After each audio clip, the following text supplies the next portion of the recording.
Rory, good morning. How are you? Good morning, Romain. How are you? Good, really well. I should say good afternoon. Thank you so much for coming on board on giving me your time on the Young Developer podcast. I really appreciate it. Well, we're in the middle of the coronavirus, Romain, so I've got plenty of time on my hands at the moment, so we can talk all day if you like. Yeah, I'm very much in isolation at the moment. So yeah, I look forward to hearing about your story and telling me how you came into your journey as a developer, and obviously creating Villawood and all the amazing work that you're doing at the moment to push sustainability, and it's really cool. So we have a few guests listening in at the moment, which is really nice. It's a little bit of a change. Yeah, how you been? You well? Well, yes, I went for a legal stand-up paddleboard down at Anglesey yesterday, down at Point Road night, and went for a ride around the Barwon River last night. So it's great actually being home and doing a bit of work online, dealing with all the stuff and the management, etc. But also getting a bit of time for exercise instead of travelling back and forth between Melbourne and Geelong. Yeah, so you're in Geelong. Yeah, it's a bit of a drive. Do you catch the train in? Are you on the drive? We're lucky enough to have an apartment. Some of the kids live in the apartment in Melbourne, so Yep. I generally come up. I probably go up and down once or twice at the most. I refuse to do the daily commute. It's just too difficult. Yeah. But I drive up and just leave the car here. Leave the car there. It's a nice drive, but I'd also get sick of it if I was doing that every day too. I actually spent a bit of time in Geelong playing football at St Mary's Football Club. So. Oh, right. It's just down the road, about 2 k's from where I'm sitting right now. Okay, nice. Yeah, spent a couple of years playing footy there, so I know the area well. I know the community very well up there. So I wanted to touch base with you. So tell me a bit about your story, how you got into the property development industry. Tell me, did you grow up in Geelong as well? I was born in Melbourne, originally in Cheltenham. I do a lecture once a year to our MIT students, and I tell them that I was actually born in the greenfields myself. Being a greenfield developer, I was actually born in the greenfields. My parents had a house on railway property back when I was 2 or 3 years old, and then got sold up for a car park for Woolworths, so they had to go and buy a house, and they went and bought a block of land in the greenfield site in Cheltenham, which at the time was surrounded by the market gardens of Moorabbin and Heatherton, etc. So it was actually the outer suburbs back then. Yeah. And then my parents built a brand new cream brick veneer, which I thought growing up, we had a house which was on a quarter-acre block, because everyone talked about the quarter-acre block. It wasn't until I was developed later on down the track, and I found the title one day. It was actually 512 square metres. It was only an eighth of an acre. Oh, we had 5 kids, and my parents had 5 kids, so 5 siblings, and we used to kick footy in the backyard, play cricket in the backyard. And the reason was, with a 512 square metre house, was that the house was only 12 squares itself. So you had 3 kids in a 12 square 3-bedroom house with plenty of room in the backyard to live, and that was the Aussie way of life back in the 60s. And obviously, from there I moved to Bendigo with the family, being my mother being a teacher, my father being a policeman, and my mother's from Barham up in the country, and my dad used to love the country as well. So I think they thought, affordability. They moved to Bendigo when I was about 13 years old. So I lived in Bendigo for 30 years. So I think a lot of the things I'm doing nowadays is a product of my upbringing. We've moved to the exact house that we're producing, or type of house we're producing for current residents. And myself, with my family, I moved from Bendigo to Geelong. I didn't move. I didn't want to go to Melbourne to bring up the kids, because I had when the business actually grew, and I'll come back to how we started the business, but when the business grew, I had to be in Melbourne basically every day. So I had to move, and rather than move to Melbourne, I prefer to still stay in the country. So the next best choice was Geelong. So I've been in Melbourne 14 years, Geelong quite a number of years, and Bendigo 30 years. If you had them all up, it gives away my age, so I won't tell you how long I've been in Geelong. How long you been in Geelong? Did you play? Almost 16 odd years. So if you add them up, if you're really good at maths, you'll work it out. Work it out, yeah. So it's been I'm guessing it was a good choice for you and your family to move across to Geelong and enjoy that. Yeah, I think it's a great place. I think Geelong's actually the best place in Australia now. It's just it's got so much education here. If you want to bring up your kids with good education, it's basically got 5 grammar grade schools. It's got Geelong Grammar, Geelong College, Lutheran College, Christian College, Cadini International College, plus all the Catholic private schools, plus all the public schools. There's just so much education choice. And to have a river, an ocean and a bay all within close distance, it's quite an incredible place to live. Yeah, it's amazing. And speaking of education, I'm guessing you would have gone to university in Melbourne or in Bendigo. Obviously, you studied engineering early on. So I moved to Bendigo, and then I was going to actually do accounting, and I filled out my form when I did HSC, not VCE, and put first preference as accounting and second preference being engineering. Yes. And then my father said, "Oh, I used to like you like doing stuff or making stuff, etc. Why don't you try engineering first?" But I didn't have the subjects to do engineering, but I filled out the form anyway, and it was actually, I think it was on the last day you had to have your preferences in, and I think my father, being a policeman at the time, was too late to post, because I changed mine the very last day. Made that last minute decision. It was too late to post it, so my father sent a police car down and delivered it for the form in. I actually got into engineering. So you got into engineering through some interesting contacts, let's say that.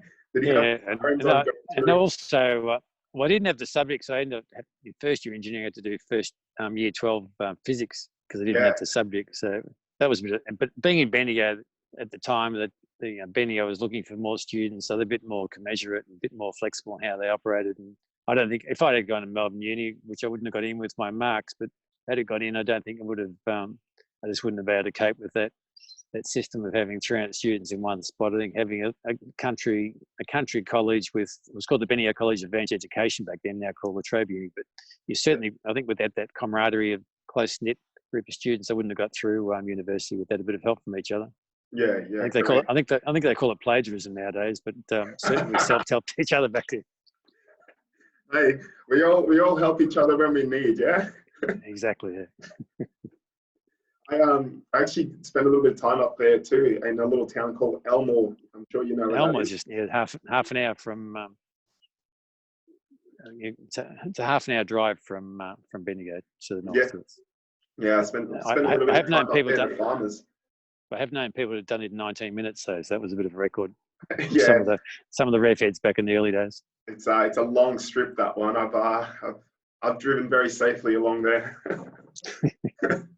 No, it's a beautiful town, Bendigo. I really like it. I really like how it's such a community feel. But I think for me personally, being like, I grew up on the Mornington Peninsula and having that ocean/city type lifestyle, I couldn't move away from it.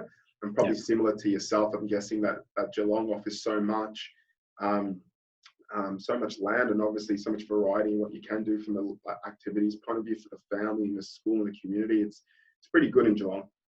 One thing about Bendigo, it's a country town. It's not commutable to Melbourne, so it makes it very, very affordable. So perhaps the wages aren't as high, but the house price is so much cheaper. You can still buy a great house up there for $350, $400, and have a really great house. And if you want to compare, say, because we're in the land development industry, we'll talk about land and property. If you compare a 14 by 32 block of land in Melbourne at the moment, it's around $350. In Geelong, it's around probably $280. But in Bendigo, it's still about 140. So it's basically almost a third of the cost of buying a block of land in Melbourne and half the cost of buying a block of land in Geelong. So it's certainly a really, really affordable place. And as I said, my parents did the same thing, went somewhere where they could afford back in 1974. And we started our life there. And I just loved it there. I didn't like it for the first 4 years because went to St. Bede's Mentone on the beach, so I didn't really like being dragged away from the beach. But once I turned 18 and went to university, discovered party life at university, and it was a good time. Made lots of friends. I really enjoyed it and stayed there for 30 years. Yeah, it's amazing. So, how did you build a business from there too? So is that where it started? So how did you go from finishing university to then starting your career? Where was the first company you worked at? And did you have a little break and go traveling around the world, or like back in, your day, a lot of people just worked and you guys focused on your career and you progressed? Some of them did. But I well, probably I wasn't a great student, so I ended up going back and doing one more subject into my. Should have done in 4 years, but finished in about 4.5. So in that Good little times. break in between, I went to Queensland with a mate. And we went camping up at Harvey Bay and met a lot of people, and then loved that. So when I finished the subject, my thesis the following year, I bought a HQ panel van and went travelling for 9 months after that, 1982, for 9 months up to the coast of Queensland. Worked in pubs, factories, all sorts of places. Worked in the outback a little bit. It had lots of little cool, just odd jobs. I didn't actually realise it was a recession back then. It wasn't as big as the 90s recession, but certainly there was no engineering jobs around. It didn't seem to worry me too much because I was just travelling, having a great time, and working 3, 4, or 6 weeks at different places and moving on. Always seemed to find a job. If you're willing to do a job and willing to work, you can really always find something, and you're willing to rough it. Yeah. And then so you focused on having life experience and developing your personal skills before you worked on going into a professional career. It wasn't a plan; it just happened. I was just having a good time. And then, but what the consequence of that was, I met so many people from overseas. When you travel up the coast, you're staying at backpackers all the time. You meet Canadians and Germans and Swedes and just all sorts of walks of life. Yes. And I got really interested in travel then. So then I got a job at the Bendigo City Council for 18 months after I came back from Queensland. And all I wanted to do was move back home. All I wanted to do was save to go overseas. So I lived at home, didn't buy any jeans, didn't buy any records because we didn't have CDs back then or downloads. We used to buy vinyl records. I didn't buy any of those for that period of time. And I saved up about $12,000 in 1985 and went overseas for 12 months and just travelled. Just had a sensational time visiting all the people I'd met in Queensland over that 9-month travel period with my panel van. I went and visited them all around the world for 12 months and just had the best time. Where did you go, for example? Because it's Europe, like a. And I took my girlfriend with me, which was who's now my wife and mother of our children. Wow! Congratulations! It's beautiful story. Where did you guys go? Tell me about it. We went. Just the standard stuff. You start in Asia, go all around Europe, up to Scandinavia, then across to America, from the east coast to the west coast, a little bit of Canada, and home again. Didn't go to Africa or didn't go to South America, but we've been there numerous times since then. But so I came back, and then when I went to go overseas, I'd saved $12,000, and at the time, the house price was about $45,000 back then. So that $12,000 was your 20% deposit to buy a house, and quite a few of my friends were buying houses. Yes. And so I took at the point, do I travel, do I buy a house? Do I travel, do I buy a house? I said, bugger it, let's go overseas, which I've never ever regretted it. So I went overseas and had the most fantastic experiences and came back, and I left the council. When I came back, they didn't have any jobs for me. He said, but my old boss at council said, there's this other guy, Colin Anker, who's consultant engineer. He's looking for somebody. So rocked on down there, and he gave me a job, which was designing all sorts of weird, wonderful, cool things, which was a really good experience. And then once again, I stayed home. Did you have designing? Sorry, whilst you were designing, I'm sure obviously the use of computers wouldn't have been incorporated into the council at that stage. You might have had like big design rooms. It was called rulers and graph. You had a design table, rulers and graph paper and tracing paper and ink, and the drawings. All the drawings are done with ink by Mrs. Ross, Isabel Ross. She was the council designer. She used to draw everything at council. Then I had to do it myself with my own ink drawings when I was at with stencils and all sorts of fun things and curves and those cross sections and everything like that. Wow. Yeah, I was sent out to do. Vic Roads had, or they called the RTA back then, but Vic Roads had some funding for design some intersections, and I designed about 4 or 5 intersections in 6 weeks. So I was out by myself with a chainman, myself and a chainman. But I'd be setting up nail a traverse line down the middle of a really dangerous road in the middle of the country, and I'd have my theodolite set up there with no traffic cones. I'm not sure I've even had a safety jacket on, and trucks would be going past me 100 k's an hour, and I'm taking all the measurements of picking up surveying the road and taking it back and plotting it all up. Yeah. And just basically designing roads overnight, and they're starting to build them the week after. And that just wouldn't happen nowadays. It'd take them 12 months to do the brief, let alone the design, and then go and call it tenders. Here we're actually designing on the run, producing drawings. As soon as the ink was dry, we'd hand them over and they'd start building them because they just wanted to get the roads built, and some of the stuff you used to do in the good old days. Yeah. I'm sure. Go ahead. Yes. So that was a great experience. And then I one of my little brother's friends said there's a job at this company called Tompkinson as an engineer. They didn't have an engineer at the time, they were surveyors and planners. And I think that was where my career really started. So I had great experience at Colin and Curvis and Council, but at Tompkinson's, I was the only engineer there, and I didn't actually understand planning or surveying. But once you work in an office surrounded by them, you get to know about the whole thing. Yeah. So I used to be an engineer and do all the regular things consultants do the feasibility studies and design roads and do all the things you do in a consulting office. And I used to go to these monthly meetings for one of our developer clients. And there was all these old blokes sitting around the table once a month, going through their finance, going through their sales, going through their. I'd give the engineering report, but I'd be really quite bored giving up my time once a month. But I didn't actually know I was being forced to learn how to be a developer at the time. I used to come back to my boss and say, because they were making money, and I used to go back to my boss and say, "What? This consulting's a mug's game. Why don't we become developers? It's they seem to be making the money. We're obviously working, begging our clients to get paid, particularly back in the when it got really tough in the early 90s.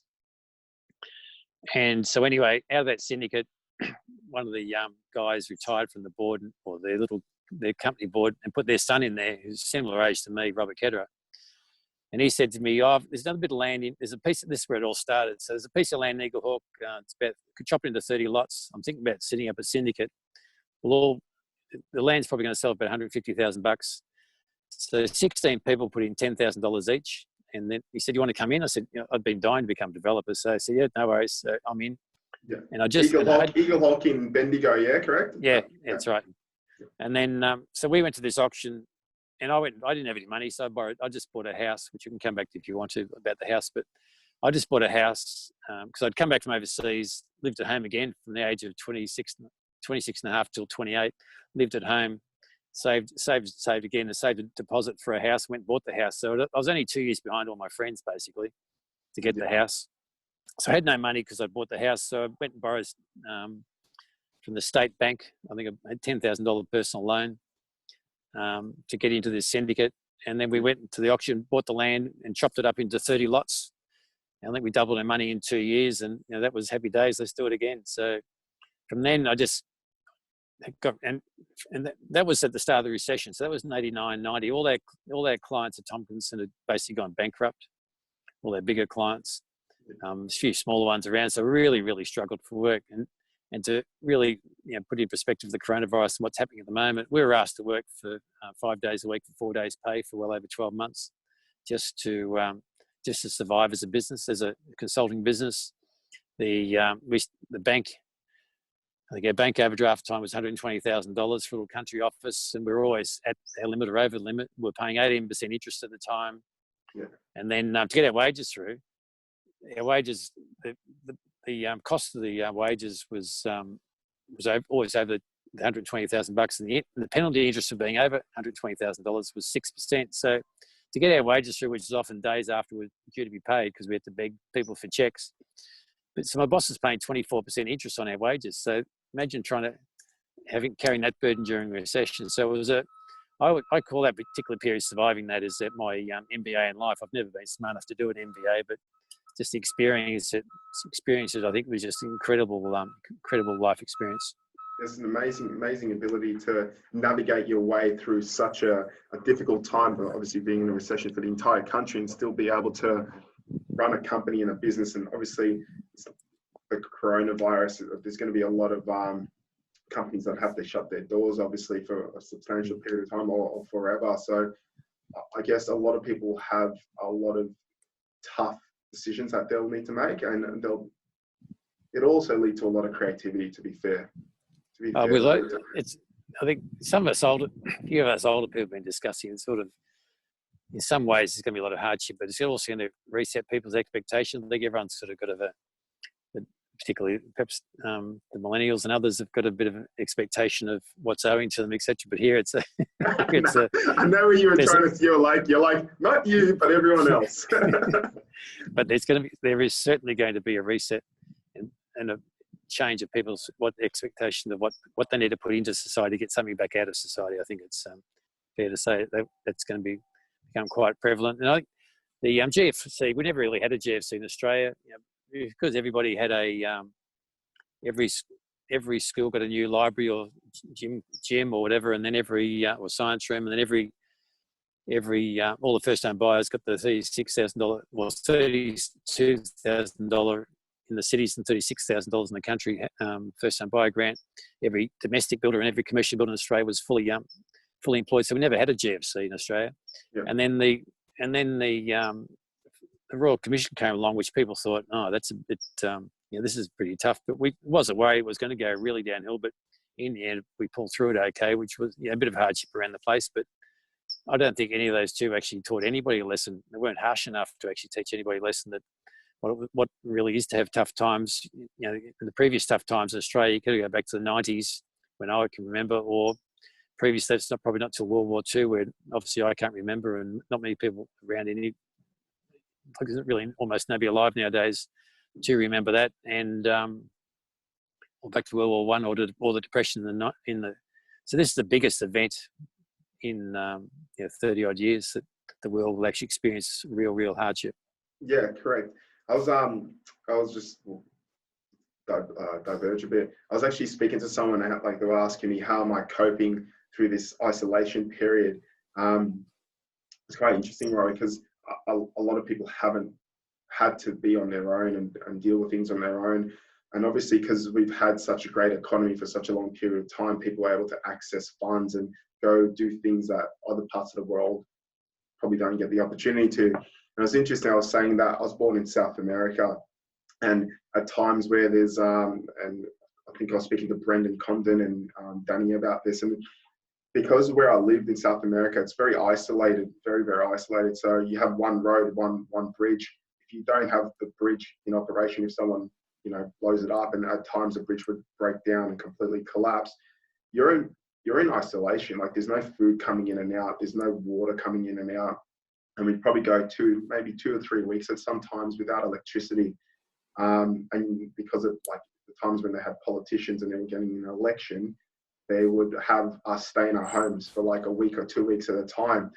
So because of the threat of obviously one political faction versus another political faction arguing against each other, and people losing their lives. So being in isolation, I think so many parts of the world have had to deal with it. But from a Western point of view, I don't think we have had to ever be in isolation ever, even for 2 or 3 days. So I'm finding my friends who have come from these third world countries, they're just it's sort of normal. Like we've had these things happen before, but my friends who are from Australia, they're like, what do we do? So it's been kind of interesting. Yeah, I think so. I think the Western world will learn a fairly harsh lesson out of this. And as you say, you got far probably appreciation having come from a harsher environment yourself originally. So it makes you, I think that's probably makes you a better person, to more appreciative of what you get in life as well. Yeah, exactly right. Hey, 2 seconds. We've actually got the videos about to jump out and jump back in. Would you mind signing in and out? Just so we can continue. Yep, no worries. 1 second.